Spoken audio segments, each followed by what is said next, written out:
All right, we are now live. We got ourselves brother Yosef, Peace, family. Peace. master teacher. Appreciate you guys, everyone, for joining in. This is a great episode. In this episode today, we're gonna go in on the dark side. Now, we are not evil. We're not talking about nothing evil. The dark side naturally is inside of us. We all have that side of us that is between balance. So before we get into that, we're gonna go and give us a little short commercial break before we get deep into it. All right, so we'll be back. 4, 3, 2, 1. We have ignition.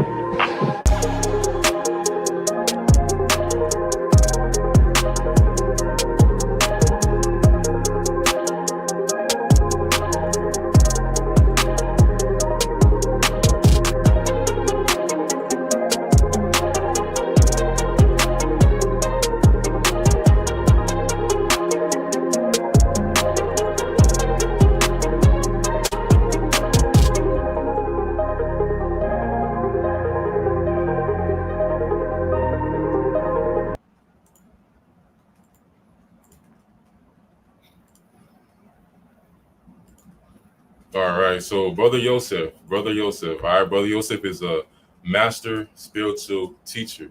He's a great teacher. All right, teaches magic. He teaches the occult. He teaches spiritual metaphysical science. He teaches ancient esoterical knowledge, things that you can gain a lot of knowledge from about yourself, about the ancestors, about all the elements. And in this episode, we're gonna basically dive into all the truths and the origins about the dark side. All right, the dark side of life. When people first hear about the dark side, they usually jump out their chairs and they're like, oh, this is evil. Repent, and the Christians get scared and everyone's head turns. But the dark side is something that is we are in the world of duality.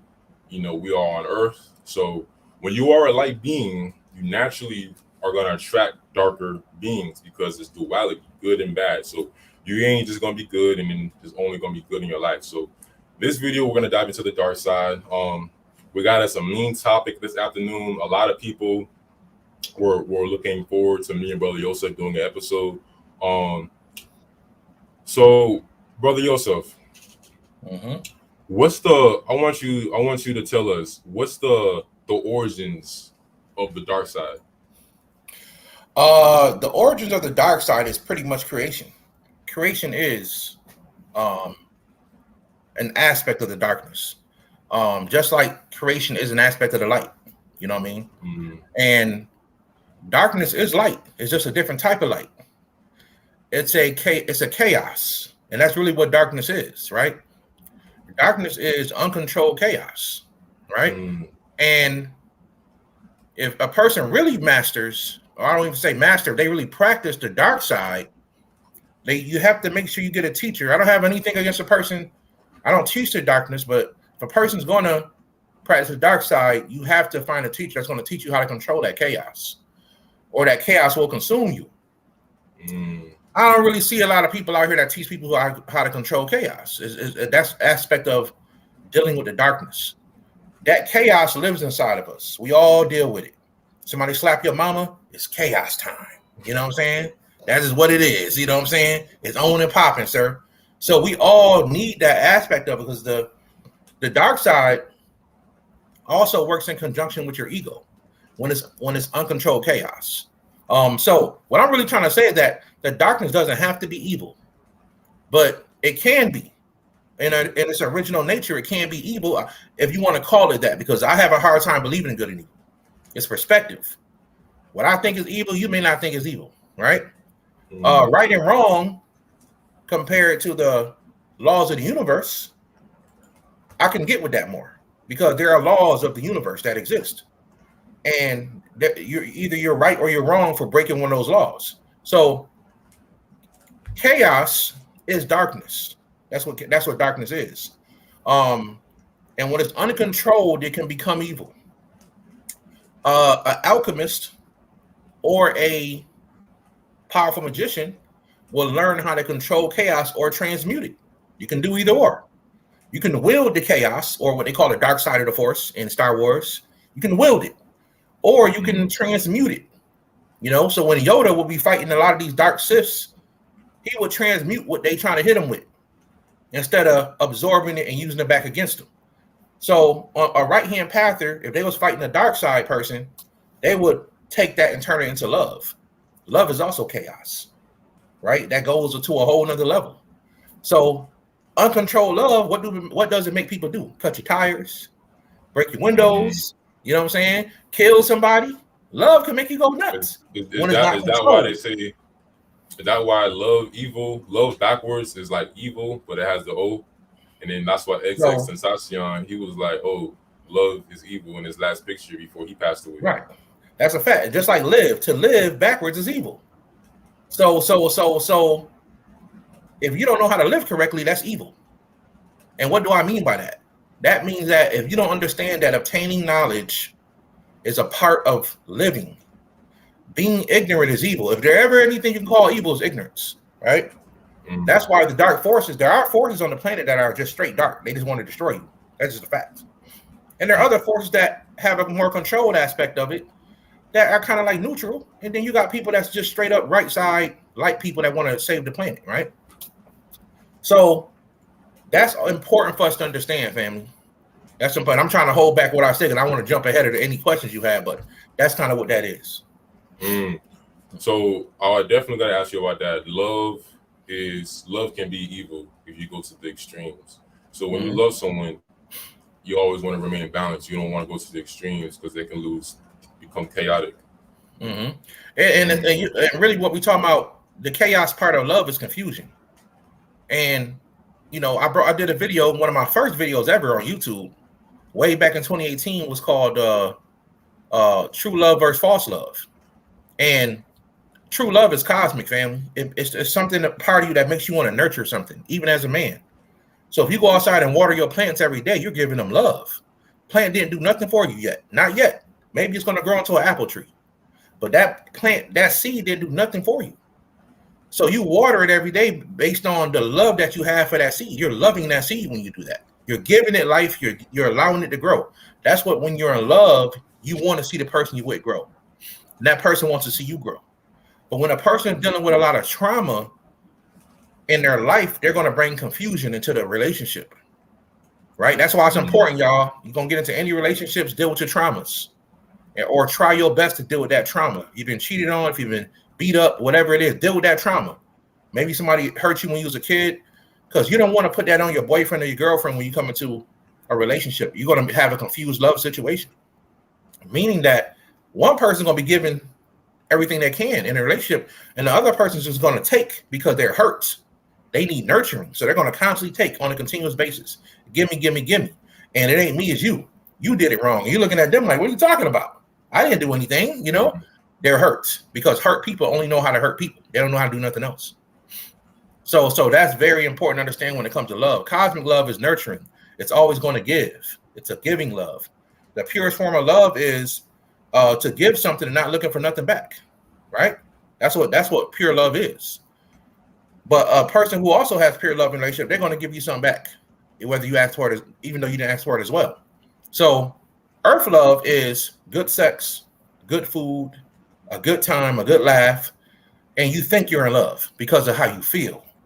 But if you didn't deal, like I said, once again, you didn't deal with that chaos on the inside, it's going to destroy the relationship.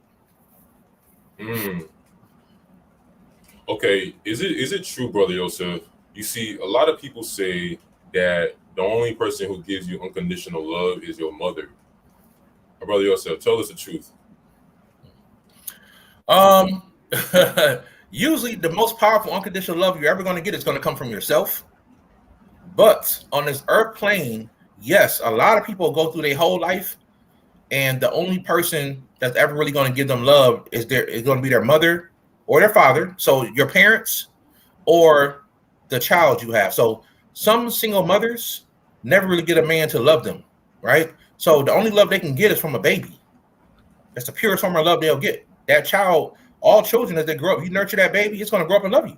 It's going to love their mama, right? So a lot of football players that are in the NFL, that had single mothers, but their mom nurtured them, loved them, put them in football practice, and when they became multimillionaires, they said, "I'm taking care of my mama. I don't know about my daddy. I'm taking care of my mama." I just them giving the love back. Hey, mama, you nurtured me, you did all this for years. I'm going to give you that same love in return, and you ain't got to give me nothing back. So that's usually where a person experiences the purest form of love from their parents, or the parent themselves experience it from the child. And they don't have, some people go through the rest of their life not ever experiencing that purest form of love ever again. So the mama could yell at you, whoop you, spank you, and you still gonna love her. You know what I'm saying? And vice versa. Your son could get on your nerves. He could be out there stealing, robbing people. You still gonna love him and go to court and make sure your son got what he needs. That's pure love. You know what I mean? Not to say it's right, but it's pure love. You just love that person. So that's kind of what that is. And when you're dealing with the darkness family, which is everywhere, we got to understand the ego. Well, I don't know if you had a question about that or not. I didn't want to jump ahead of myself. Yeah. I'm gonna ask definitely a question with that in the future in the video. Okay. So what you're basically saying from your universal perspective, you're saying that you can't find that pure unconditional love in a relationship. If we're being realistic. In a relationship is very rare, right? Very rare. It's rare. Yeah. So because anything's possible with love. It's just, so you got some people, like prime example, if you find your soulmate, you're going to be able to experience this pure love. But everybody who thinks is their soulmate ain't their soulmate. You know what I'm saying? There's some people who try to convince me that their soulmate is this person who they break up with every 2 months. That's not your soulmate. I'm sorry. Or your twin flame. Everybody wants to be a twin flame, and nobody really understands the science of twin flames. A twin flame is extremely rare. It's extremely rare. And that twin flame couple is given a mission by the creator to do something important on earth. It could be something that nobody sees, but it was extremely important, or it could be something that everybody sees. That's what that twin flame couple is supposed to do. So there are more soulmates on the planet than there are twin flames. I'm a soulmate. Me and my wife are not twin flames. We're soulmates. And I'm okay with that. I don't have to be a twin flame. I don't want the responsibility of being a twin flame. But you could be in, you know what I'm saying? You could be in love and do something great with your spouse, build a business, whatever, without having to be a twin flame. Just be in love with that person and experience that pure love. But it's going to take, especially these days, so many people faking and shaking until it's hard to find a person that's really about you. You know what I mean? But I'm going to tell you, brother, sister, when you find them, when you find that person, hold on to them. I don't care what y'all go through. Me and my wife, I met her. She was 19. I was 21. You name it, we've been through it, except cheating. Brother Yosef, you know what I'm saying? I never was a cheater. I stayed faithful. But besides that, getting almost being evicted, lights getting cut off, not having money for food, driving hoopty cars, we done been through it all. And if you can stick with that person, you can grow from that. But what kept us together, though? True love. True love. She didn't care about the money. I was young. I was thinking, oh, she want money. I was young. I didn't know no better. She didn't care about the money. She wanted me. I wanted her. So we had to learn, and we had our bumps in the road, our arguments and stuff, but we stayed together. That's what it's all about, family. Wow. See, hey, that's what a lot of the guys are looking for. Those type of women who are looking for just that real love. Money's not really like the main source, but 2023. Yeah. I'm gonna tell you how a lot of brothers get caught up, man. We get caught up because we're looking for 10s in women. We're looking for a 10. We get caught up more in how she look than how what type of person she is. I'm gonna tell you the truth. When y'all both 65, 70 years old, how y'all look ain't even gonna matter. Y'all both gonna be old, and no disrespect to the older people, but y'all gonna be wrinkled. Y'all gonna be moving slow. You know what I'm saying? Ain't nobody thinking about no looks at that point. So don't get me wrong. You have to be attracted to your mate. I'm just saying that she don't gotta be a supermodel. And if you find a woman that's a supermodel and she everything you need, God bless you, brother. But sometimes that beauty on the outside, or even for the sisters, the fact that he's so handsome, sometimes that's a trap. And people run into what you call a negative soulmate at that point. You run into your negative soulmate. You're talking about a karmic soulmate.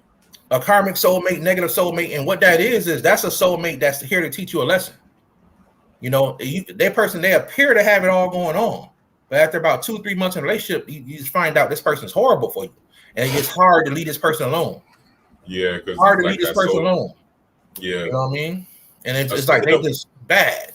yeah, yeah. Speaking of that situation, when we speak about soulmates, and we also include the origins of a soul tie, is it true that a soul tie, it takes 7 years for it to break?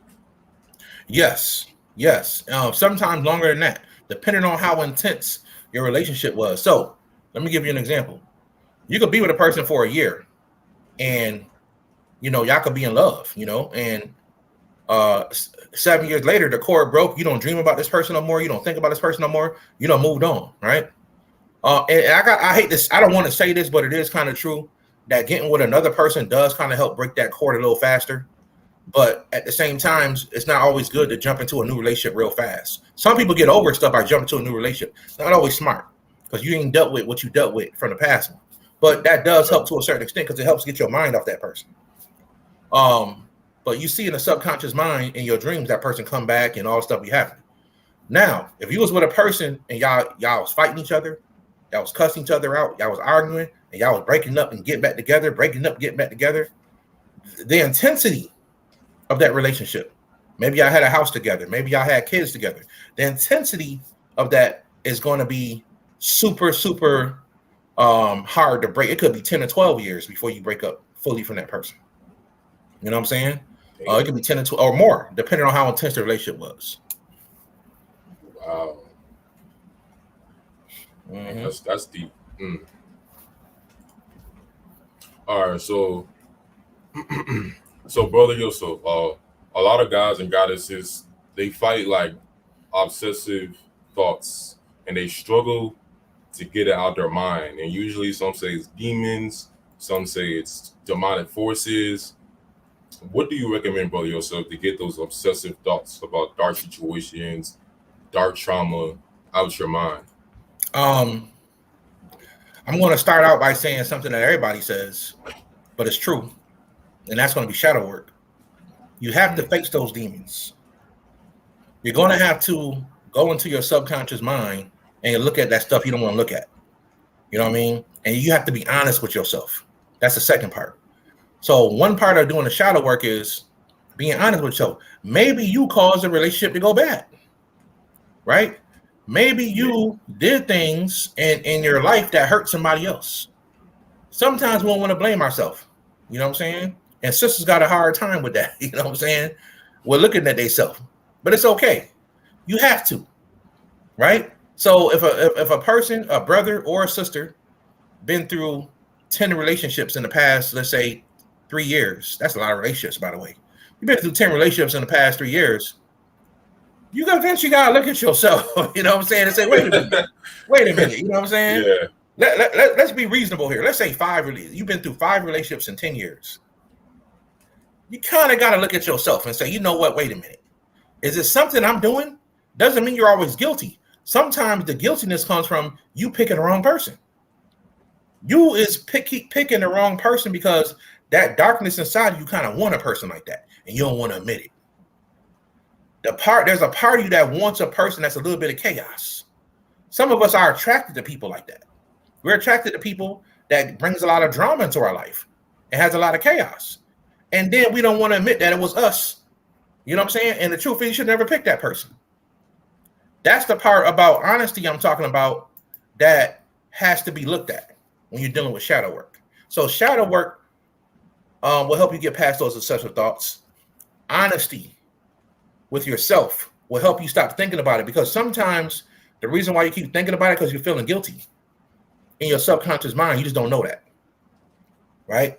So not to say everybody's wrong, every brother's wrong, or every sister's wrong, but I'm saying that sometimes, y'all, we got to be honest with ourselves and look at ourselves and say, hey, was I the person? Am I picking the wrong people? Oh, I am? Okay, then this is what I need to do. I need to go sit down somewhere. I need to start dealing with myself. I need to love myself. I need to deal with myself. And then when I'm ready, I'll go back out there into the world and look for the person that I need to look for. All right, so shadow work is definitely always recommended, always the answer to And honesty. Honesty. Okay. So getting out, what's your opinion on people who have that victim mentality. They feel like that victim mentality. Okay. The victim mentality as far as what though? Like as far as As far as relationships. okay. I mean that goes into kind of what I was talking about, being honest. You know, Sometimes a person don't want to, and I've met tons of people like this, right? Sometimes a person just don't want to be honest about they bossy. You're a bossy person. You know, you're a brother, and you two controlling in your relationship. You want to control every woman you with. And a man that's really sure of himself don't need to control no woman. It's going to happen naturally. She's going to naturally fall in line with you if she sees you as leader. I can promise you that. Now let's be honest, brother. Every brother know you start dating a girl within a few months of dating her, she start acting like you. Am I lying? She started doing stuff that stuff you do. She do the stuff you do. yeah, You know what I'm saying? Because she sees your Right. risk.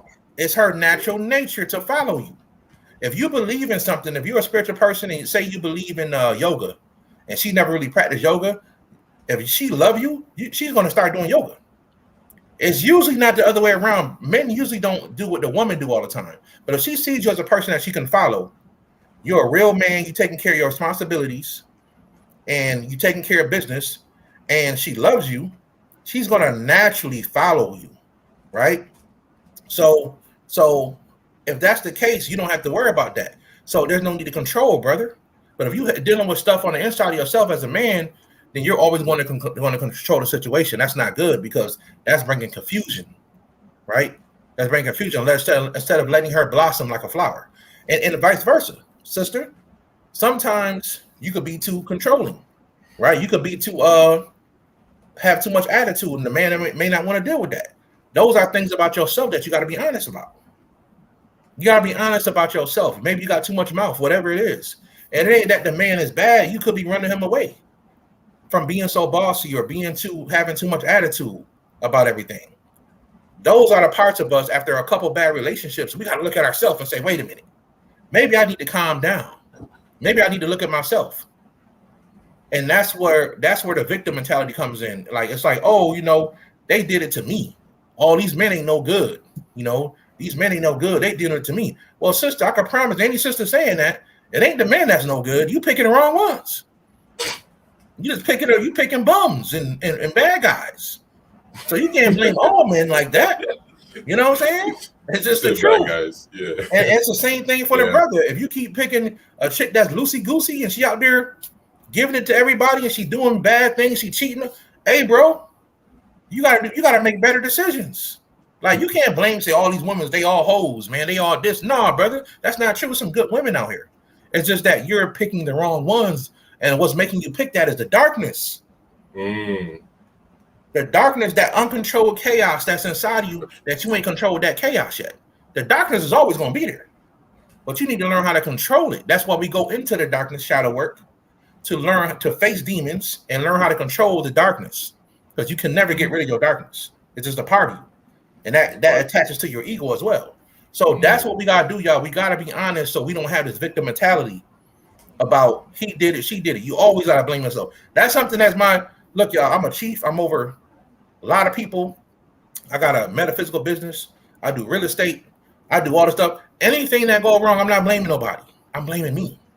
I'm a husband. I'm a father, right? If my daughter don't go right, I got to look at myself and say, where did I fail as a father? Right? If my wife not happy, I got to look at myself and say, man, what am I doing wrong? You got to look at yourself. Blame yourself. That's how I pulled myself out of depression, y'all. Brother Yosef used to be so depressed, I wanted to commit suicide, right? And the first thing I did was I blamed myself. I can't blame myself for what happened to me. I was a kid, but I have to blame myself as an adult. I don't have to stand here. I don't have to be in this position. I'm choosing to feel depressed because I was bullied, because people beat me up, or because I was abused. I'm choosing to stay in this position. I don't have to be here. I'm a grown man now. So I got myself up and got over it. That's how it works, family. That's very deep.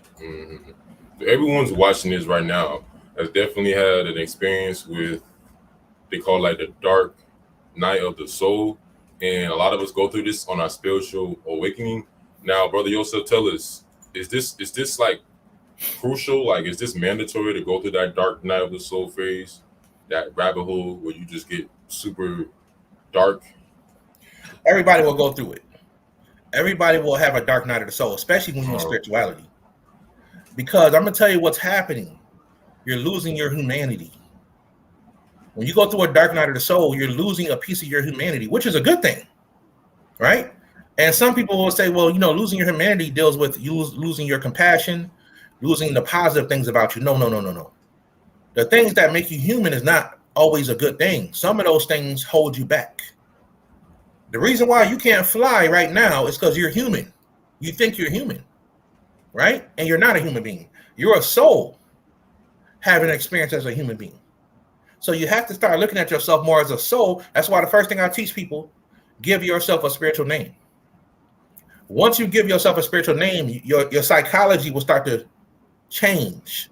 And you can start comparing yourself to somebody that's never been beat up, abused, none of that stuff, and start comparing yourself to somebody that is great, that's on a deity level. You can compare yourself psychologically to that person that has never had any trauma.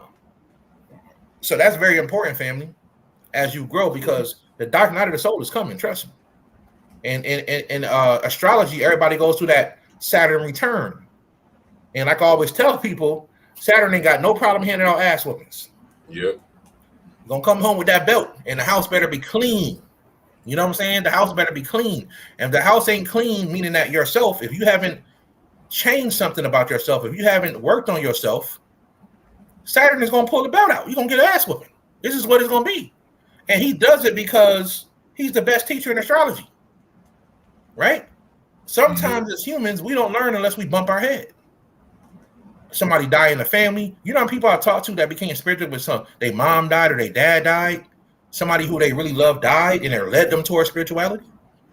Or something really bad happened, or like went through a really bad divorce, or the love of their life was murdered or something like that. They came to spirituality. So sometimes as humans, you don't grow unless you go through something traumatic, right? As an adult. So these dark nights of the soul, as you grow, are going to happen. You're going to start feeling depressed. You're going to start feeling like you're all alone. The world is not real. You're going to want to leave the world. All this is all part of the process, family. But your job is to make it through it by realizing. So we have multiple, not to cut you off. So we have multiple dark night of souls. We have more than one. We have multiple. Yes, absolutely. Absolutely. Saturn return is definitely one. You know what I'm saying? Age 27, right? Yeah, so that when you hit that Saturn return, a lot of men and women start revalue. Oh my God, I'm not married yet. Some women may say, I'm not married yet. I'm not worthy. No man wants me. Right? Some men start looking like, man, I'm broke, bro. Ain't got no money, man. You know what I'm saying? And whatever happens, you'll start looking at yourself.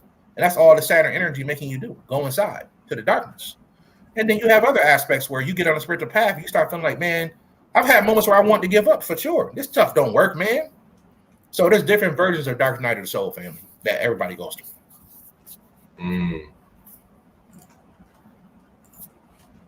Okay, when it comes to a lot of these, you know how they have like a lot of like these dark movies out, these scary movies. There's a saying on TikTok that if you watch a lot of these darker, scary movies, it's also a way to master that dark side. What's your take on this? And some people say that these dark movies will actually open up portals. So I want to hear your brother Yosef, tell us your take on this. So I have a different analogy on that, right? And my analogy is to stay away from the dark side, the dark movies. And the reason why is because those people who create those movies, y'all, are trying to put darkness inside you. People may disagree, and that's cool, but the thing is this. The people who are creating dark side movies are not trying to be spiritual. They're trying to induce fear. That's just a fact. They want people to be afraid and be fearful and scary. And I hate horror movies, y'all. I don't like none of that stuff, because in my soul, I know what it's trying to do, right? And I would tell people to stay away from those movies. Now, don't get it twisted. There's a few I liked, like the Possession movie that came out. I thought that was a little bit spiritual because of how they show how to lock up the demon. If y'all never seen that movie Possession, I think y'all should check that out because they showed a person going through the whole process, and it was based on a true story. So they show how the rabbi was using Hebrew to actually lock up the demonic force, and how some of these demonic forces are so powerful you can't even get rid of them. All you can do is lock them up. And this demon was so powerful in this movie, all they could do was lock him up. And the key in the movie that I liked was that in order to lock up the demon, they had to find out the name of the demon. And once they found the name up, they had power over the demon. And that's all very true. So I love that aspect of it. Instead of just a demon going on a rampage killing spree. I don't like movies like that. It's like, come on, man, give people a chance. You know what I'm saying? So I'm not with the dark side movies, y'all. It depends on what you mean by dark side movies, right?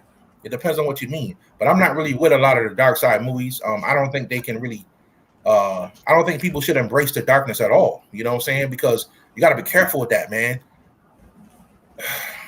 People don't know. I do consultations every day, and I'm not here to tell it to complain to people about what I go through.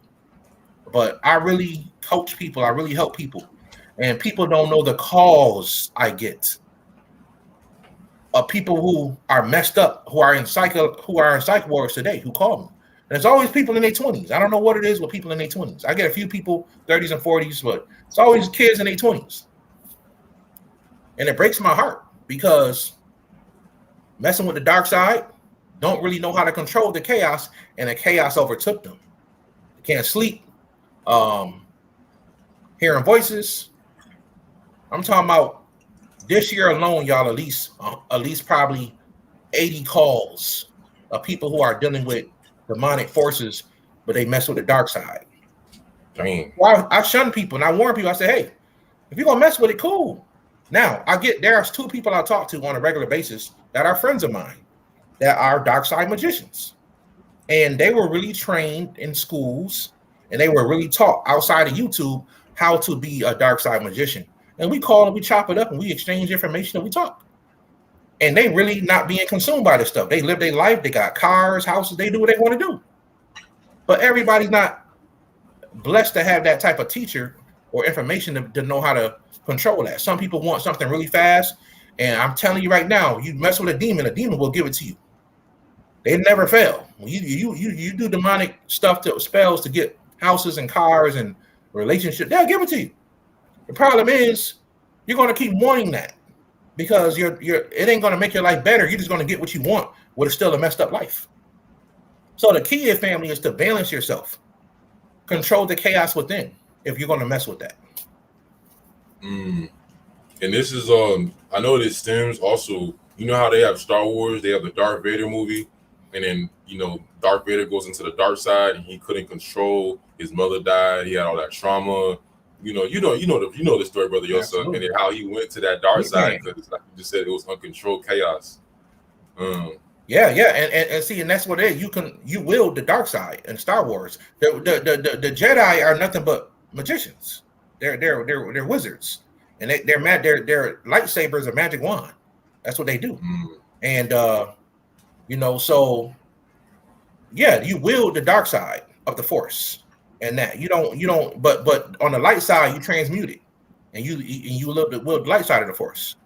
So as you see the dark side, you can become very unbalanced. Anakin, who was Darth Vader's, who became Darth Vader, Anakin Skywalker, was uncontrolled chaos. You know what I'm saying? And that brought him down a whole nother path, family. Wow. Now I will say it for Dragon Ball Z people. I got to bring that up. For people who watch Dragon Ball Z, Vegeta is learning from the God of Destruction how to be a God of Destruction. And he's not becoming a God of Destruction in the way that Lord Beerus fully wants him to. He's becoming a God of Destruction in a Saiyan way. So he's yielding his own way of controlling the chaos. And while he was training, the God of Destruction told him, he said, hey, you either going to learn how to deal with destruction or you're going to be destroyed by it. So he was telling them to learn how to control this chaos, or the chaos is going to destroy you. And I'm just telling, I keep reiterating that, y'all, because it's a true thing. Brother Yosef, I've been on the dark side before. I know what it is, right? And the only reason I left it was because my nature was different, right? But I have all the books, and we can have a conversation. I know it all. You know what I'm saying? I understand it all. I just chose to do something different. So I just want to warn people. I have nothing against a person being on dark side. Just understand what you're getting into. That's all. Mm. Mm-hmm. Because it's a path to enlightenment. I want to say that too. The dark side is a path to enlightenment. You just got to know. But a lot of the dark side teachers, they're hidden. You don't get an opportunity to meet a real powerful dark side teacher that can train you. That's rare. Okay. I like that. So when we talk about dark side as well, does being in the actual dark, like turning the lights off, meditating, does that help you to conquer that dark side as well? It's a little bit deeper than that when you're dealing with dark side, because you're dealing with trauma and chaos. So just by cutting the lights off, you don't really, if you have trauma, it could be triggered by cutting off the lights. You know what I mean? Mm-hmm. Especially if you was a little kid, and my family called me JoJo. So when I was a kid, they used to call me Chicken Joe. You know what I'm saying? They used to make fun of me because I was scared of everything as a kid. And it's funny, I didn't think so, brother. Yourself, you just so calm and grounded. Oh no, man! I was scared of everything as a kid, man. It's like I had this natural, like, oh, that's dangerous. Don't do that, So when it came to scary movies and stuff, I would never watch them. I was, scared of everything. So, but I had this uncontrolled chaos in me. So I didn't like to fight. But man, if I had to, I'm breaking arms. I'm putting people in the hospital. That's kind of how I was. If you forced it to come out, the dark side was coming out all the way. I'm trying to hit people with chairs, bricks, everything. That's kind of how I was. I would lose it, uncontrolled. And y'all know what I'm talking about. When you get real mad and you can't control yourself, see what I'm saying? You don't do that on the light side. But the dark, that proves my point. The dark side can come out so deep until you will lose control, and all you're thinking is destruction. You know what I'm saying? I gotta destroy somebody. But yeah, so I grew up and became an occultist. It's crazy. That's why my family thought I lost my mind. As scary as he is, how did he become an occultist? I was fascinated with it, right? But yeah, that's what it was, man. So I was scared of the dark when I was a kid. Today I embrace the darkness when I'm asleep because it puts me in a meditative state.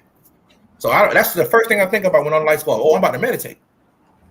See, I don't switch my mind. So it's ways to embrace the darkness that I don't teach, but it's a lot deeper than just having the rooms out or the lights out.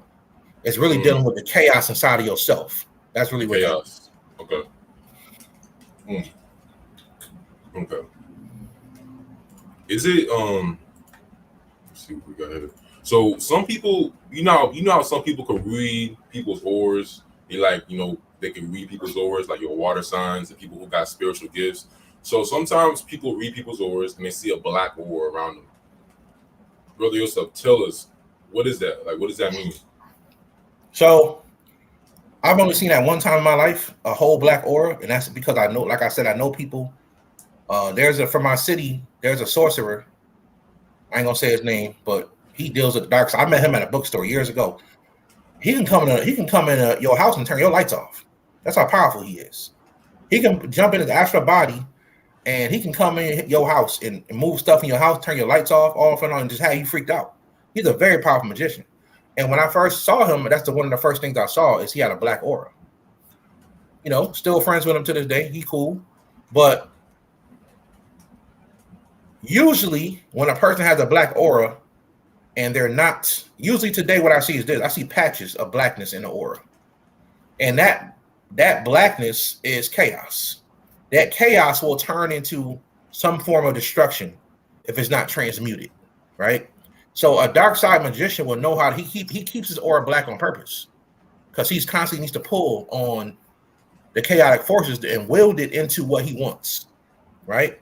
So a person that's not into magic, and I see a big black dot aura at the top of their head, or I see patches of darkness around their aura, I know they're sick. They're either sick or they have some type of demonic force on them.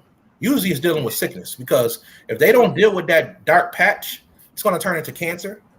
It's going to turn into some type of really bad sickness. That's usually what happens, family. Or it's showing me that they got some type of trauma. So sometimes I see a little small black dot behind somebody's back. I say, oh, you got back problems. or a leg problem, you deal with pain. If I see it around a person's head, it's usually staticky, and that lets me know a person got migraines, right? So that's kind of what the black aura represents. Either you're wielding the force, the darkness, and that's rare, or you are actually dealing with some traumas and negative energy that you need to get rid of before it transmutes into a cancer or some type of sickness.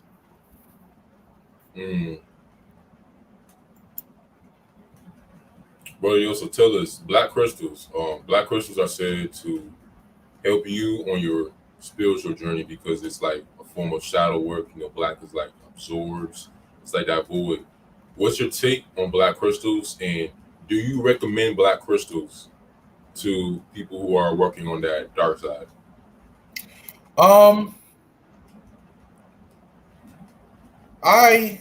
Yes, black crystals are good for protection. That's usually what they're used for. If a person's a dark side magician, the only crystal I know that they use is obsidian. And obsidian is a crystal that can pretty much be a black hole. It can constantly take energy, obsidian crystal. And usually dark side magicians are at one level, you're a vampire. Trust me, I know. You're absorbing energy around you, and you taking life force on a consistent basis. You're absorbing life force from things around you. So at one level of I'll say level 1 of practicing real dark magic, you're going to be a vampire, vampirism, and you can actually steal energy. And one of the crystals that can helps people do that is obsidian. But like I said, I don't teach the dark side, so I would just say that if you're going to use black crystals, use it for protection. And probably the best one for protection would probably be two I would recommend is probably onyx and shungite. Right. Yeah. And the reason why I say shungite is because shungite is not just a crystal, it's a meteorite. And it absorbs negative energy on a consistent basis. And because your aura is water, your aura is plasma, the shungite, if you keep it around your neck or on your wrist, the shungite will constantly absorb the negative energy and just transmute it. And you never got to clean shungite. So keeping, especially elite shungite, which is the best type of shungite there is, called elite shungite. Having any type of shungite, especially elite shungite, will constantly absorb radiation and anything negative that's in your aura and get rid of it over time. So I would recommend onyx and shungite would probably be some of the best two protective crystals. All right, so this is a deep question. All right, so you're a guy, you're a man, you're a king, and you sleep with a woman, and she has a lot of demonic energy, and she passed on some some negative demonic energy onto you. How do you cleanse that demonic energy from having intercourse from the wrong person? And this also applies to the woman sleeping with the wrong man. How do you clean that soul tied, disgusting, connection, because it's so deep, intimate, and sacred?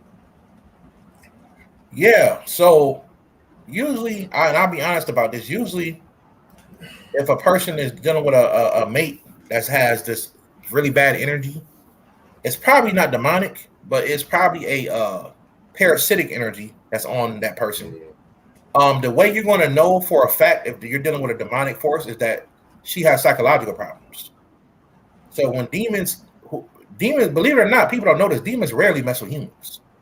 It's usually lower level parasitic entities that attach to your aura and suck your energy, and they try to dead people who are dead, ghosts. They get inside your aura. We call them attaching spirits.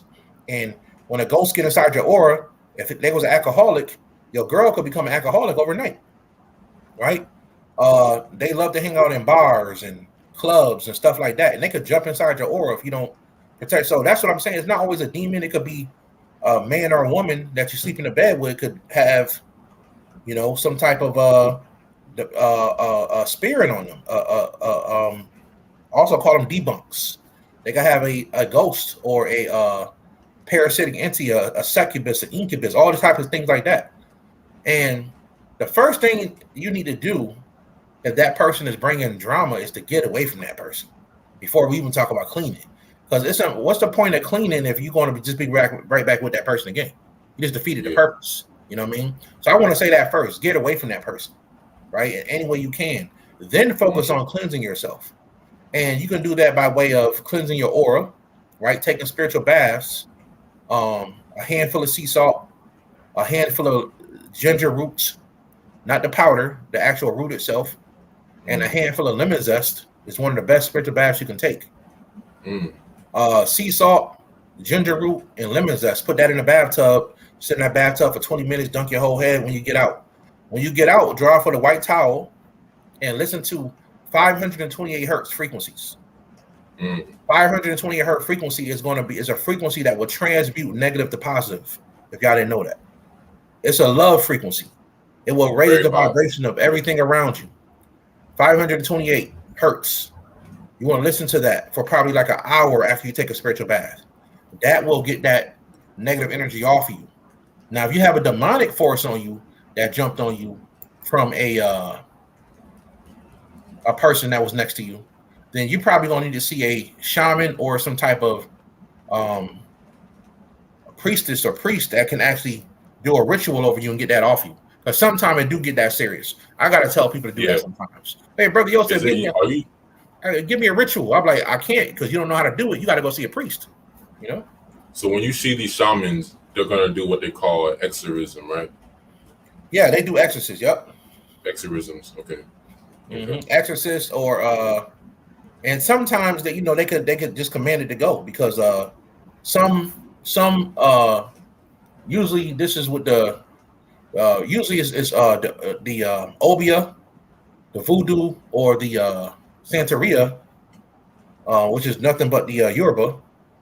Some of their family bloodlines are so powerful. Like if you run into a good priestess, you'll know because some demonic forces quiver in front of these people because of their bloodline, right? So some people are initiated and they just became a priest or a priestess. Some people bloodline go back thousands of years. Great grandma and grandpa was all priests and priestess. So they have it in their blood, and they've been casting out demons. Even some of the shamans, some of they bloodline have been shamans for thousands of years, and they've been dealing with demonic forces and low-level entities for thousands of years. And the demonic forces recognize that blood frequency. So a lot of times they don't have to do a lot; they can do it over a phone, right? And that's kind of what that is sometimes. So if you run into a person like that, stay close to a person like that. You know, because a lot of people will try to gyp you and take your money. You know what I mean? You still dealing with the same problem.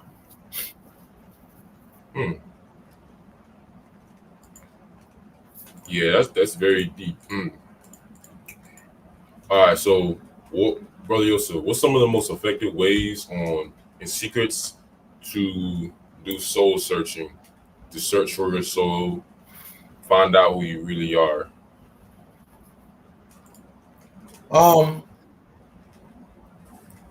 You know, I was talking to a guy before I did this, a friend of mine who's in my tribe, before I was talking, I came on here, and me and him was talking about how the spiritual path is a path of discovery. That's the difference. You know, when you're in religion, you're given a book. You're given orders. This is where you need to do. This is where you need to go so you can go to heaven. Or if you don't do it, you go to hell. Very straight to the point. Spirituality is different. There's no book. There's no religion. So so when you get on this path, you get on this path of discovery. You are constantly discovering yourself. You know what I mean? So if you want to find out who you really are in your soul, who you really are, it's going to take time. Because who you think you are is probably off of a video you saw, right? You probably saw a video and you think that you're this person. And the truth is, that may not even be you. When I first started on my spiritual path, I listened to a lot of Bobby Hemmett, right? And stuff like that. He was my favorite teacher. And he talked a lot about the dark side. I went to the dark side, y'all. You know what I'm saying? Because I was using it as a ploy to get rid of my Christian mindset. You know what I'm saying? I was using it to get rid of my Christian mindset. And it helped to a certain extent. But I'm the type of person, like, I get it. I really get deep into stuff. And the more I got deep into it, I started to get real with it. And I started realizing that it wasn't fully for me. So I found myself. You know, it took time for Brother Yosef to find himself. So what I want to let y'all know is that you're not going to figure this out in 3 months when you become spiritual, who you are. It's rare, but some people already know who they are, right? Some people know they're healers. Some people know that they're teachers, right? some people know. So I didn't know I was a teacher, y'all, for years. I didn't know I was going to teach for years. I just didn't, I have no high school diploma, no GED. I'm not college educated. I just didn't expect this to happen. And then when it started to happen, I said, shun people away. I'm not your teacher. I'm not your teacher. So I still don't like being called teacher all the time. I just look at myself as everybody's brother. That's why I call myself Brother Yosef. I'm your brother, Yeah. But I understand that some people, whether I want to or not, they're going to look at me, no, you're my teacher, sir. You helped me get, okay, I can respect that, So I want to encourage you guys that there's so many branches in metaphysics in this occult thing that we deal with. It's going to take time for you to know yourself. So the best thing you can do to know yourself is stay on the path. Stay on the path, and you will discover exactly who you are and what you need to do.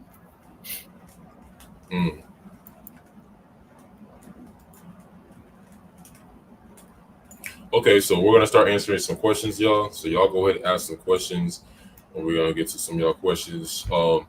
It could either regard this topic or what we're talking about, which is more dark side questions, experiences. We got a master occult teacher, a master spiritual teacher. So he will answer you guys. He will give you guys great insight. Someone that I personally look up to. I've been watching him for years, so he'll put y'all on. So let's get some questions.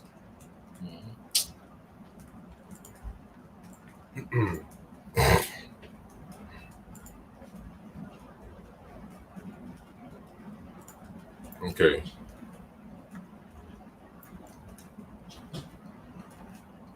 All right, so this brother asks, is there anything that will help your hair grow?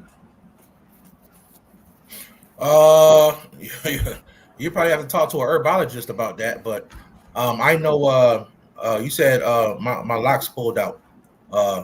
Had my locks pulled out. My wife has locks, dreadlocks. She uses I don't know what she used, to be honest with you. So that's a question I would say I do not know. I'm not into hair. I'm not even going to pretend to know. I don't like to give people false information. So I would say you might have to talk to an herbalist about that, family. Okay, we got a good question. So what about moving on from someone who you had a child with? Now, this is something that I've seen a lot of guys got, baby mamas, and it gets more serious when you have that connection. Now you gotta talk to that person, this individual you don't even really love. So I want to be honest about this. You're always going to be attached to that person, and because you have a child with that person, so eventually you're always going to have to interact. There's no, you can cut the cord, but when that child has a birthday party, there she is again. Now I'm not sure if you're talking about this from you still want her perspective, or you just don't want her in your life at all. So what I'm saying is that if you still want her, it'll take time, probably like 10 years because you have a child. It'll take some time, but eventually you'll be over her. If that's what you're asking, like, I still want her, but I'm trying to get over her. You'll get over it. Just, move on with your life. It'll happen. It takes some time, though, some years. But as far as you saying you want to just deplete her out of your life forever, it ain't going to happen. Because you have a soul tie with her based on the child. So y'all both are always going to be interconnected to that child. As long as you're connected to that child, you're going to be connected to her. I want you to understand that. That was a great breakdown. Like that. All right, so dreams, are they real or are they a form of their reality? That's a good question. So dreams are 100% real. The problem is we don't have the consciousness all the time to wake up in the dream to see it as something that's real. We usually don't do that until we die. So the same place where you dream at is the same place you go when you die. I want y'all to understand that. That's why it's important to have dreams. If you're not dreaming, work on your dream, on increasing your dreams. You can take Harataki to help open your third eye and help you dream, right? So if you guys want to know more about that, I did a whole video on it called The Power of Harataki on my YouTube channel. The third eye and the power of Harataki, I think it was called. But dreams are 100% real. It's more real than this world, believe it or not. That's why in that world you can fly, you can walk on water, you can do all that stuff. They try to convince you that it's not real, but it's real. And when you start growing your consciousness, you're going to be able to wake up in your dreams. And you're going to be able to do whatever you want to do. I would say at least 3 to 4 nights a week, I'm fully awake in my dreams. Every now and then I have a regular dream and I just wake up in the morning. right? But usually I wake up, I go to sleep at night, and I'm just somewhere, and I just go on from there. I'm asking questions. I'm talking to dragons. Talking to all kind of beings. I'm trying to figure stuff out, you Yeah, know, you and talk to bring information. dragons. Yeah, dragons. Oh yeah, Damn. I talked to a lot of dragons before. I've had a chance to meet at least a couple angels before. I've seen myself as an angel, an angelic self, which we all have, by the way. You all have a part of all of y'all who's watching this. You have a dragon part of yourself. You're all a dragon. All of you who watching this are a god. You all have a part of yourself that's a god. That's an angel. That's a demon. We all have parts of ourselves that are connected to these energies. So yeah, when you dream and you able to do what they call an awakened dreamer or an astral traveler, you can actually travel the astral world and get any type of information and do whatever you want to do. So dreams are real. All right, brother. That was the answer to your question, brother. All right, so what if you feel spirits in your house? How do you spiritually clean your house? We got this from I think this is a young sister here. Okay. Right. So this is something I talk to my students about a lot on my Patreon. I tell them, I say, look, it's a certain protocol you want to go through every month, right?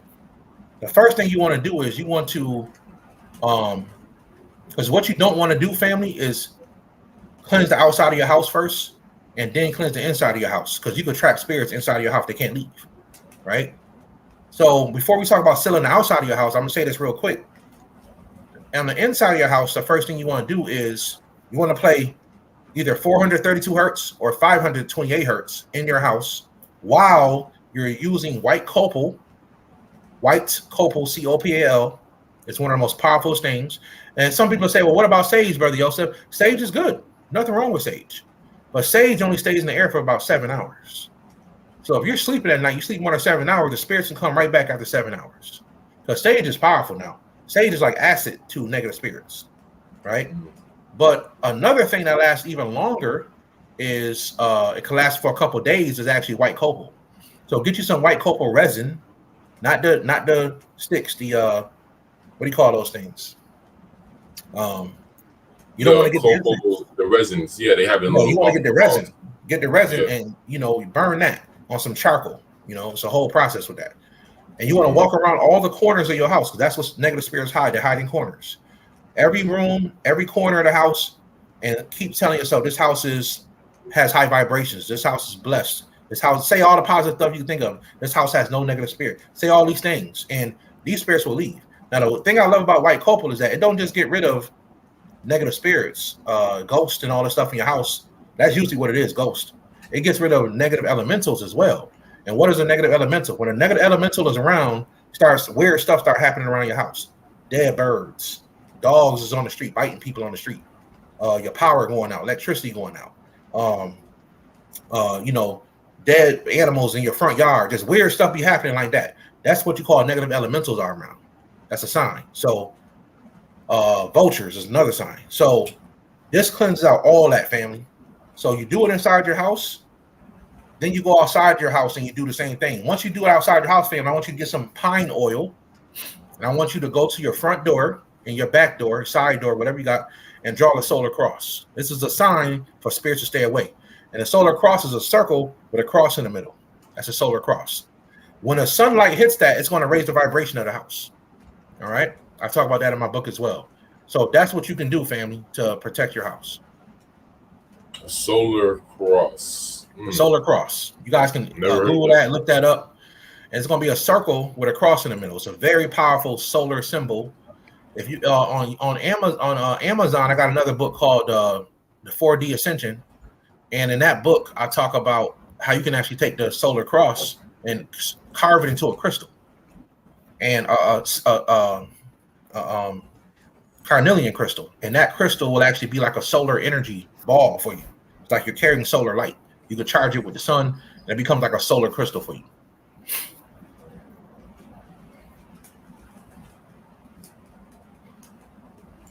All right, so we got a question. Young brother, does sun gazing play a part in transmuting and healing that darker energy? Yes, the sunlight plays a huge part in transmuting dark energy. It can heal your body. It can transform you. You can gain a light body. I recommend sun gazing only at sunrise and sunset.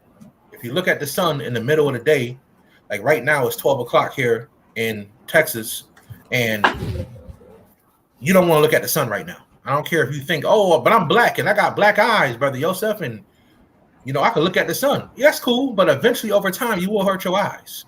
I don't care who you think you are. You want to look at the sun when it's rising, and all you need to do this for is 5 minutes, family. 5 minutes of your time when the sun is rising or when the sun is setting. You're going to get a healing energy, a transformative energy when you do that. There's a girl from that I know who had issues with her eyes, and she had issues with trauma. She healed herself from schizophrenia and all this trauma. I'm not a medical professional, but this is what she said from doing the practices I just told y'all about. Sun gazing when the sun is rising and setting. She healed her soul, because the soul can have something called dark facets, and she was able to heal the dark facets in her soul by sun gazing. So don't look at the sun in the middle of the day, y'all. Look at it when it's rising and setting only.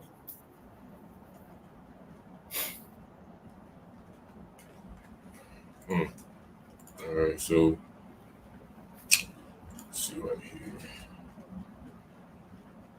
All right, so we got a brother. How would one increase imagination to stay in balance in the dream state?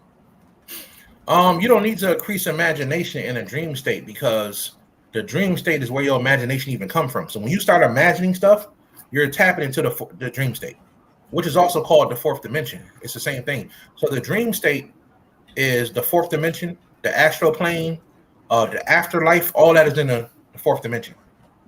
So when you imagine, you're tapping into that. So you don't need to increase imagination. You just need to understand, grow consciousness. Grow your consciousness. And how do you do that? You do that by way of sun gazing is one way, but also by way of doing spiritual practices. Get into a system of magic. I don't care what system it is, and practice that system, and your consciousness will grow as you practice that system.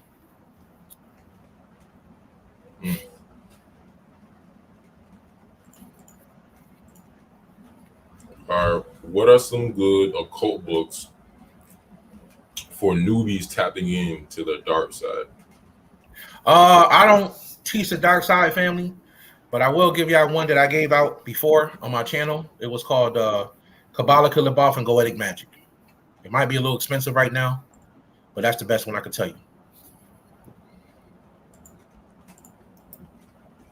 All right, we're gonna talk about 7 more Can questions. you hold on 1 second, brother? Oh, yeah, sure. All right. Appreciate everyone for joining in and tuning in. We got about 172 live viewers. Please, YouTube, everyone watching, like this video, give us a like. YouTube be playing around, be censoring, so you can please share this video to 3 people. We have ourselves master occult teacher, master spiritual teacher, great brother, great teacher. How y'all feeling today? How y'all feeling?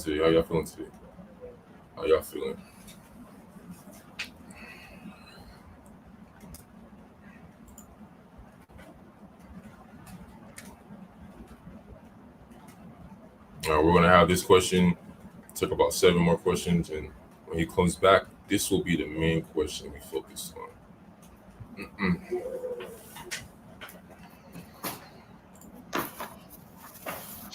All right. So what's the most effective way used in finding out who you really are? I think he's talking about like a ritual. Is there like a ritual you can do to find out who you really are, or maybe like meditation? and like I said earlier, somebody asked a question to this similar earlier. It's going to take time to figure out who you are, because who you think you are is not always who you think you are. So, or who you really are. So walk the path. Follow your nature, right? I can't give you a spell to make it happen. It ain't going to work like that. So I can even tell you who your spiritual parents are, right? So everybody on here has a spiritual parent. And a spiritual parent is the part of you that kind of watches over you as you walk this path down here. Some of y'all who are watching this are actually angels. Your spiritual parents are angels. Your spiritual parents could be gods. They could be demons. Some people got demonic spiritual parents. Somebody said, well, what do you mean by that, Brother Yosef? Well, people who've been locked up for serial killers, who do you think their parents are? think their parents? No, their parents are demons. That person, what's the guy named Ted Bundy said he didn't even get joy unless he was killing women. You know what I'm saying? Ted Bundy. So this is weird to me, and probably to you, because your nature is different. Your nature is not that of destruction, right? But Ted Bundy said, and and like they say, he was a GQ model. He looked handsome, and he would go to bars, pick up women, and kill them. So he said he didn't get no joy unless he was killing. And there's a lot of serial killers that feel the same way. Those are people with demonic souls. Some of y'all got elemental souls. Well, how do you know you have an elemental soul? You love nature. You're a hippie. You know what I'm saying? You're trying to help the trees grow. You love animals. You want animals around you. That's what you call an elemental soul. You have an elemental soul. You might be a fairy, a goblin, a gnome, a elf. You might be one of those people in your soul. Some of you guys got angelic souls. You're a helper. You love helping people. You love volunteering your time. You love making sure people are happy. This is an angelic soul. You love making sure people are doing the right thing. And then some of you guys are God souls. A God soul is a teacher. These are the people that give instructions, and they make sure people are walking the right path, and they try to give people information. These are the different levels of souls that everybody has, right? So you have to ask yourself, which one are you, family? That's one way of knowing yourself. All right, this is a good question. So, do you think getting a past life regression is necessary? A lot of people get past life regressions. They want to see what happened in the past, and then they get it, and then now they get scared because like, dang, they saw how they died, they saw how they passed. So, do you think it's necessary, Brother Yosef? I think it is. I think it's very necessary because if you're lucky enough, you'll remember one of your past lives. Everybody who's watching this has had a dream where at least you saw one of your past lives. You just don't know what was your past life. And some of y'all know what I mean by that. You've had dreams where you're like, man, this feels so real. I feel like I was really there. You probably was experiencing one of your past lives.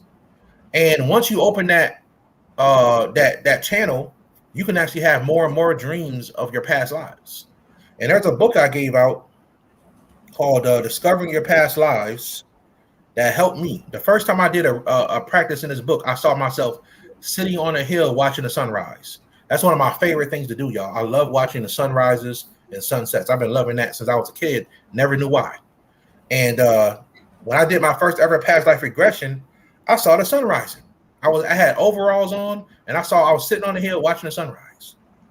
And I've also had past life regressions of me as different races on the planet, which blew my mind. Right? I had one life where I was a Chinese woman, and my husband was sounds weird, but my husband was in the military. I had 8 kids, and I remember being there. I always read books, y'all. Every past life regression I saw a book sitting next to me.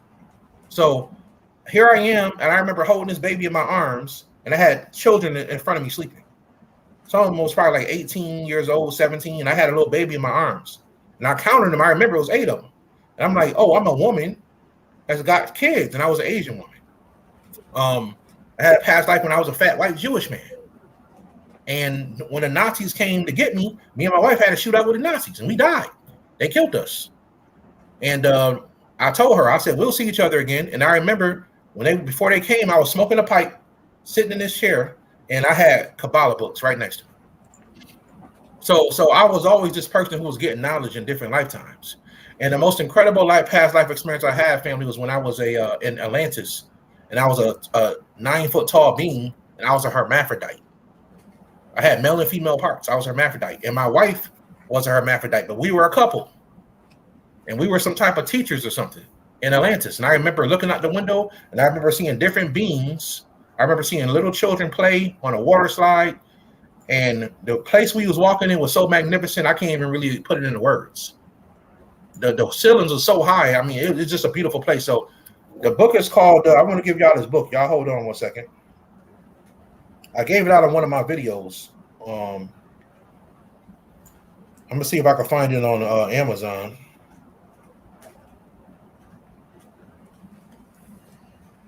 It's called Discovering Your Past Lives. Incredible book. Okay, here it is. Discovering Your Past Lives by Gloria Chadwick. Gloria Chadwick, family. This is how the book looks. Discovering Your Past Lives by Gloria Chadwick. All right. So I recommend that book, y'all. The practices in there will open you up to past life discovery.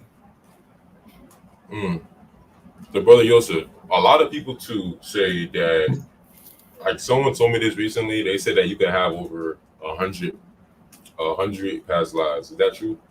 Absolutely. Wow, Some people got more than that. Some people got past lives on different planets. And they were different types of beings. Over 100, absolutely. Because because the world has been around so long in the universe. So you don't always have to live on Earth to have past lives. You could live on different planets, in different timelines. You could be born in 2020. You could die in 2023 and be reborn again in 1875. You can go back in time and live a whole nother life there. Sounds weird, but that's how it is. You can go back in time. You can go back in time, and sometimes that's usually done as a punishment.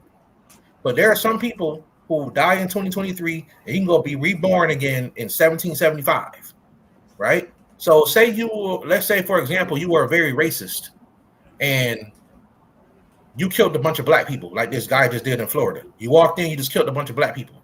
As a punishment for your karma, you may go back to 1775 and be a black person and be killed.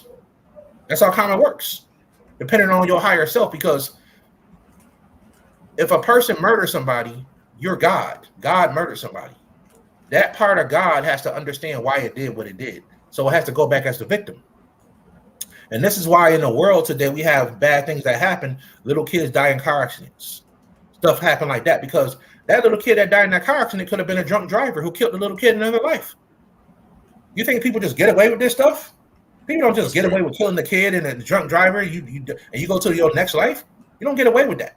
It's karma. You pay, and that's what happens. That's why stuff like that happens. Weird, family. And we say, "Oh God, why? Why have you let that kid die in a car accident?" Well, in another lifetime, he was a drunk driver. He killed somebody. So that part of God had to understand why it did what it did. So it came back as a victim.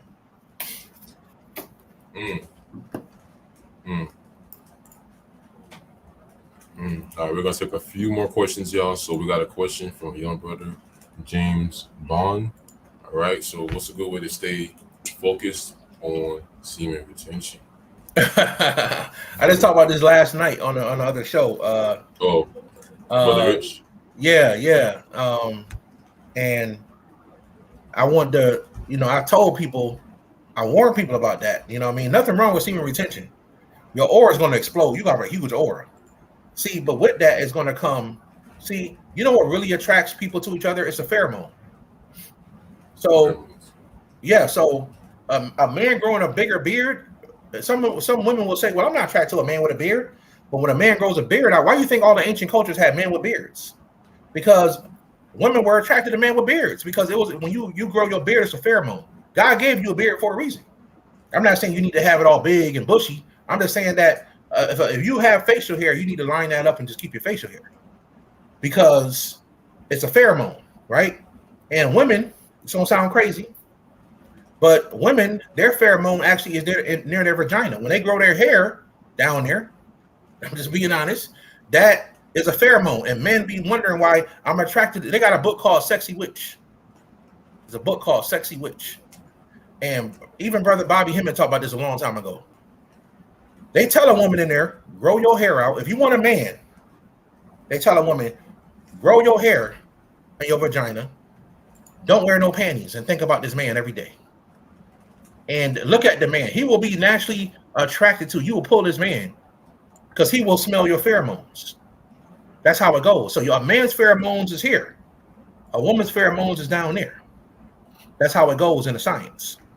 So, I can't remember what the original question was. That's crazy, brother Yosef, man. You gonna get us men in trouble, bro. I'm just being honest. Man. You know what I'm saying?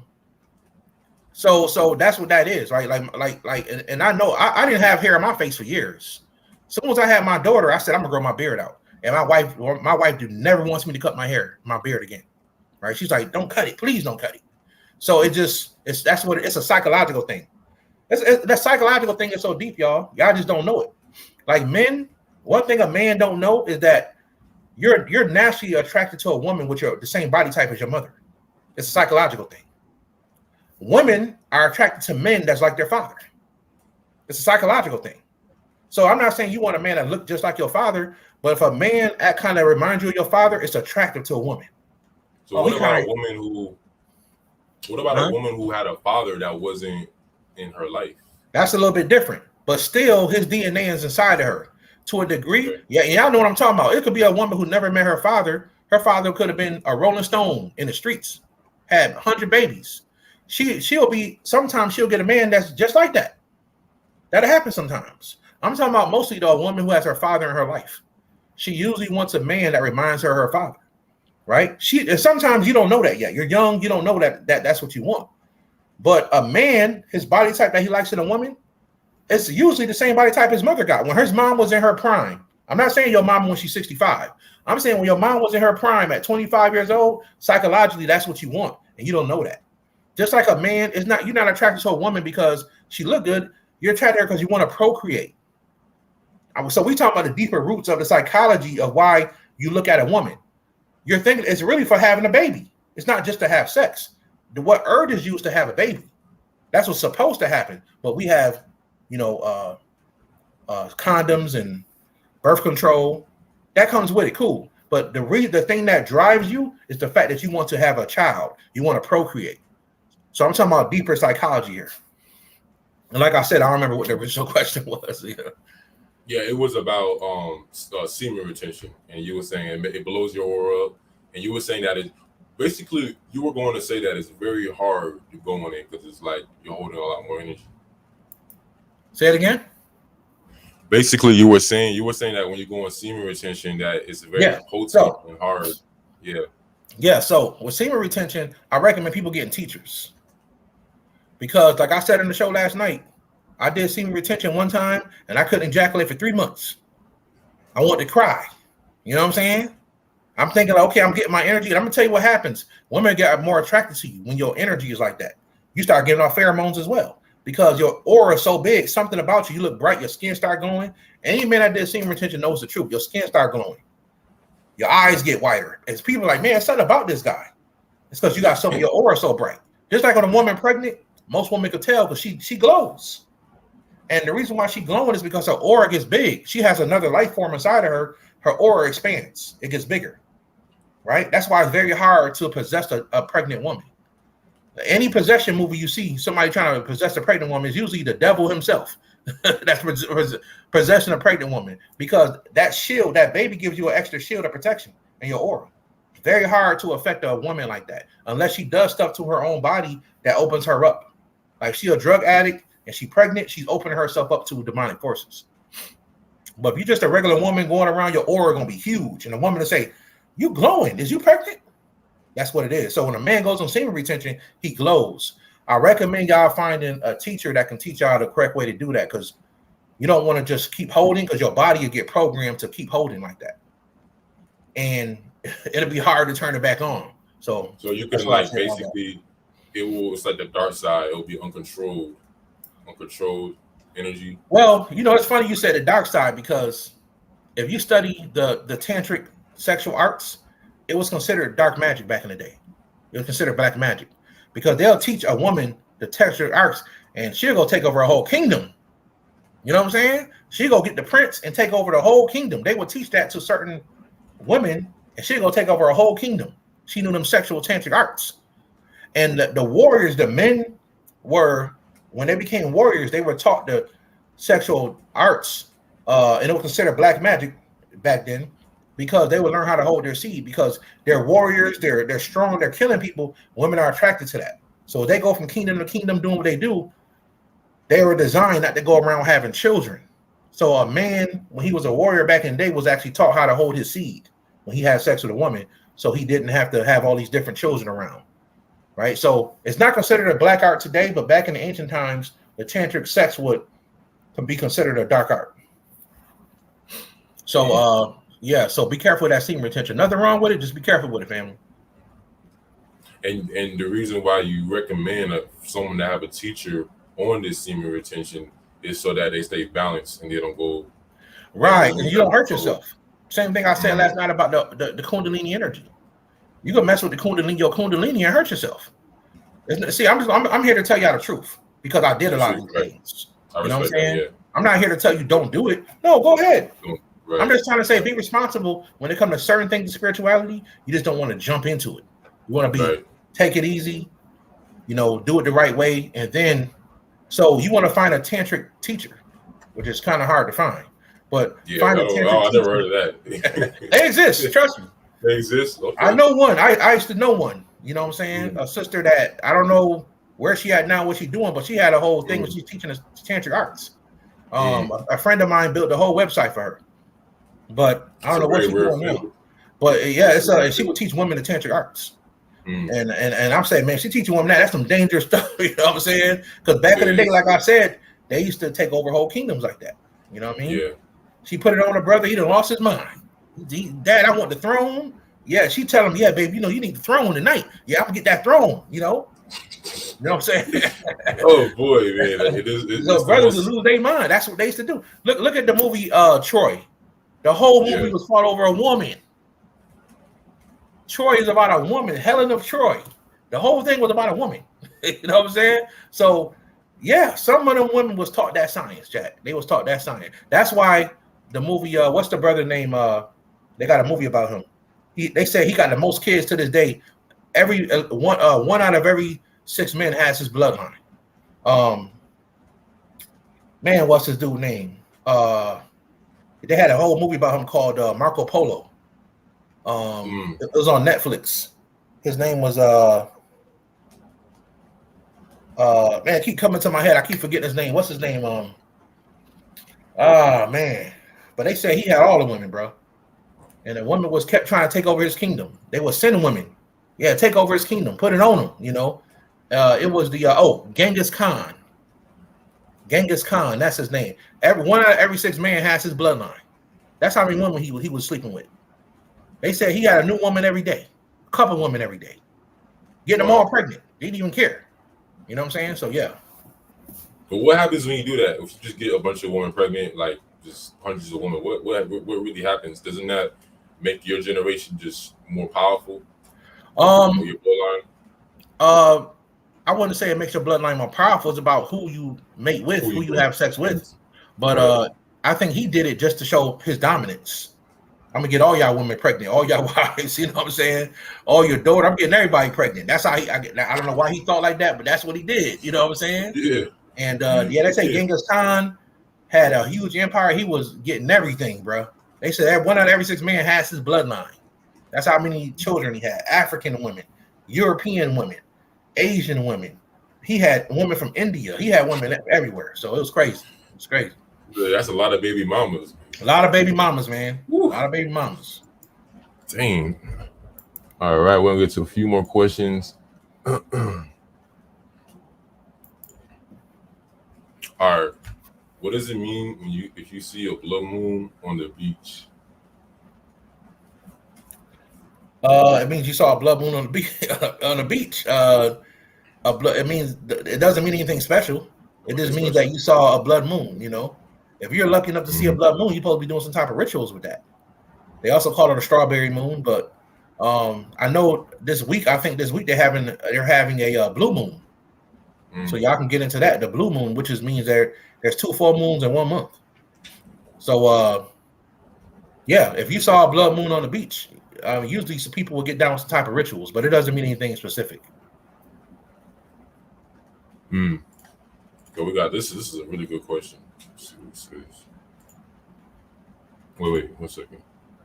Oh yeah, how do you get back to trusting people after dealing with abandonment as a kid? A lot of people, how we're like, they say we're in an evil world, which kind of we're on an evil world. A lot of people get backstabbed and they get just betrayed by people with malicious intent.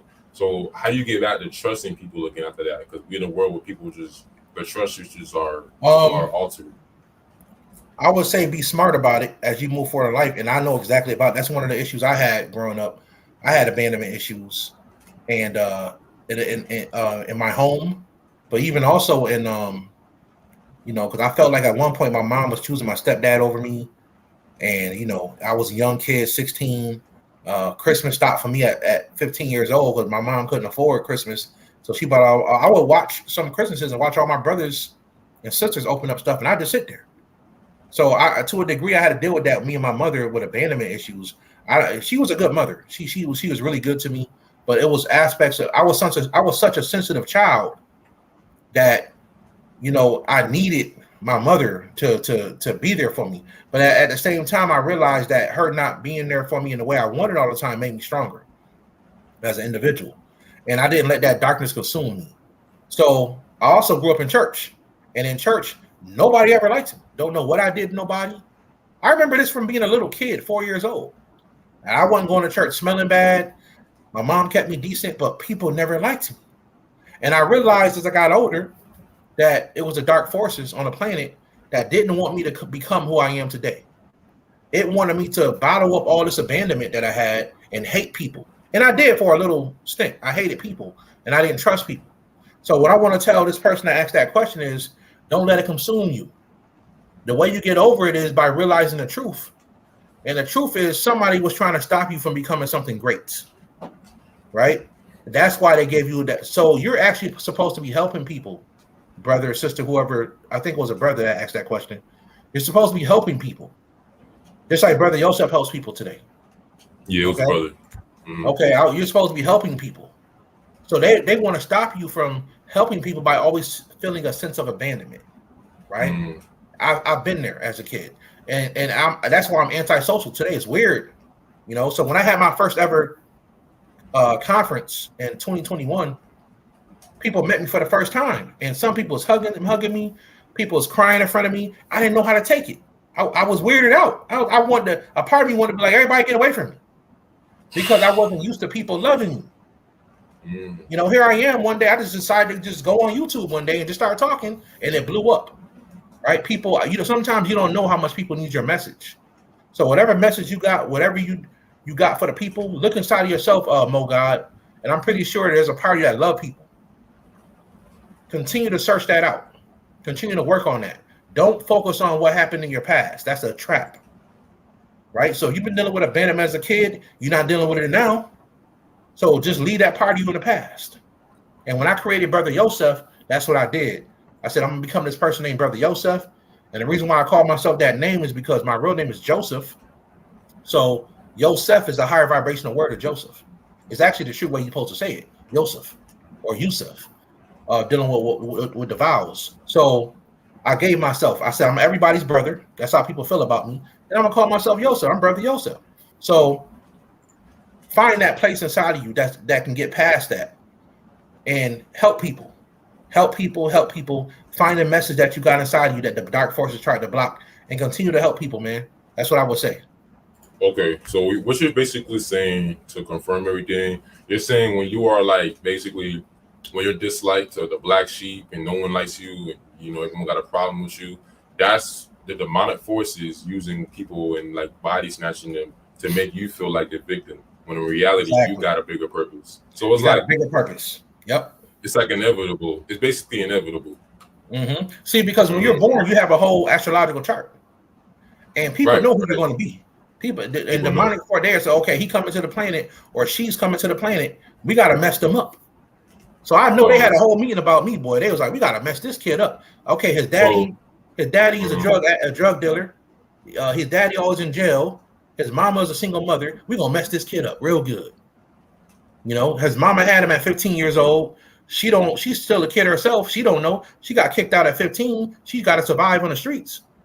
So we're gonna mess this kid up real good. So everything is orchestrated since the beginning. Since you were born, there were darker forces already planned to F you up. Right. And that's deeper for some people, because you hear about some people, they had a good childhood. Some people had a really rough childhood. And I realized the people with the really bad childhoods are the great ones. They're the chosen ones. They're the ones that was born in a manger and had to live in a barn, was poor, didn't have nothing. It ain't just about being poor. It's about also the structure in your family. Some people didn't have that structure, you know, and that was supposed to mess you up. You're supposed to become a victim of that. So the way you get out of that is, like I told y'all earlier in the video, I got to a point where I said, you know what? I can't blame myself for what happened to me. I was a kid. I couldn't control it. But I can blame myself for choosing to be a victim. I choose not to be one no more. I'm going to be something different, and I'm going to do opposite of what these dark forces want me to do. Hating people. I'm going to do something different. So that's what I chose to do. And that's what you can do, brother. It's basically that decision making. It's your decision. You decide. I like that. Everything's a choice. So, right, everything's a choice. All right, we got one of the last questions. Well, after this, we'll enter one more. So, Brother Yosef, do you recommend? I know even I'm curious about this. A lot of people, even past spiritual teachers, like even Divine Insight, Rashad Jamal once said, "Never to mirror gaze. When you look in the mirror, you're getting controlled by the opposition. They are on the other side watching you." And some people say the mirror is all about how you think about it. So, Brother Yosef, tell us what's the origins of mirror gazing? The origins of mirror gazing, they actually used to do what you call scrying first. Okay. So they used to look into a bowl of water or into some type of mixture, and that was the mirror at first, bowl of water. And then it became brass instruments. And I did a whole lecture about that in Atlanta. When I came to Atlanta last year, I did a thing about the solar mirror. I mean the brass mirror, and how the Asians used to use that to see spirits. So they used to use brass mirrors to see spirits, right? And I gave the whole science on that. So mirrors is something that's magical. It's been in the community for a long time. You know what I'm saying? Do I recommend people mirror gazing? No, not really like that. Can you do rituals with the mirror? Of course you can. Yes. I did a ritual with a mirror before, and I saw myself as an old man and everything. As a young man, I saw myself in past lives. I'm not gonna get that thing out because everybody ain't ready for that. You know what I'm saying? And then there's a lot of people that may accuse you of taking advantage of people because you're using mirrors, and people with psychological. Well, if you have a psychological problem, you shouldn't be in magic. And I'm not saying that to stop you. I'm saying that because you can really hurt yourself. You know what I'm saying? You can really hurt yourself. So if you're dealing with psychological issues, go get help, get yourself together, and then you can approach magic. You can approach magic, because you're going to need your mind to be balanced if you're going to be a magician, right? So if you're dealing with schizophrenia or anything like that, don't look into the mirror. You know what I'm saying? Don't look into the mirror. But if you're balanced and I'm not going to tell you to not be a magician and not be a mad scientist, because I'm definitely a mad scientist. I tried everything in magic, pretty much almost everything. And I experienced a lot. I hurt myself, almost killed myself. I cursed myself before. I uncursed myself. I did a lot of stupid stuff, you know, playing around with stuff and practicing. That's why I warn people so much. Oh, hold on, that right there. Oh yeah, go ahead and do it. But that right there, get a teacher. Take your time with that. That's kind of why I do that. You know what I'm saying? And speaking also, astral projection. Not to cut you off, a lot of people say astral projection is more dangerous than it seems. They say, "Oh, astral project." What's your take on this, Brother Yosef? I would say astral projection is not dangerous at all. Not dangerous. Okay. Not dangerous at all. You know, and a lot of people get that from the movie Insidious, which I've seen them all. A lot of that is a lie. There's no way you can get into the astral plane and get into something called the further and can't get back to your body. That's not true. It's just not true. I know, as a person who goes to the astral plane every night and deals with astral plane, of course there's stuff up there that if you mind your business and you just have fun, ain't nothing going to happen to you in the astral plane. If you're looking for a fight, you will find one. Trust me. You will find one real quick. It's a lot of people about that smoke. But ain't nobody going to attack you like that. Most of the fears and the negative things you're going to experience on the astral plane is going to be parts of yourself. It's going to be a part of yourself, and you need to face those things. But I would definitely tell y'all, experience and enjoy the astral plane, because you do it naturally anyway. They call sleep the cousin of death for a reason, because every time you sleep at night, you're learning how to die. So let me say that again. Every time you sleep at night, you're learning how to die. And you get closer to death every time you go to sleep. So sleep is the cousin of death, because you're practicing how to die. So that's why it's important as a spiritual person to learn how to be spiritual, to protect yourself and guard yourself when you do die, and you can go to a higher world, or you can protect yourself no matter where you at. Learn some of these spiritual prayers. Learn how to meditate. Learn mantras and mudras. Learn psychic self-defense to protect yourself in the astral world, in case you need to. All right, one more question. Let's see. All right.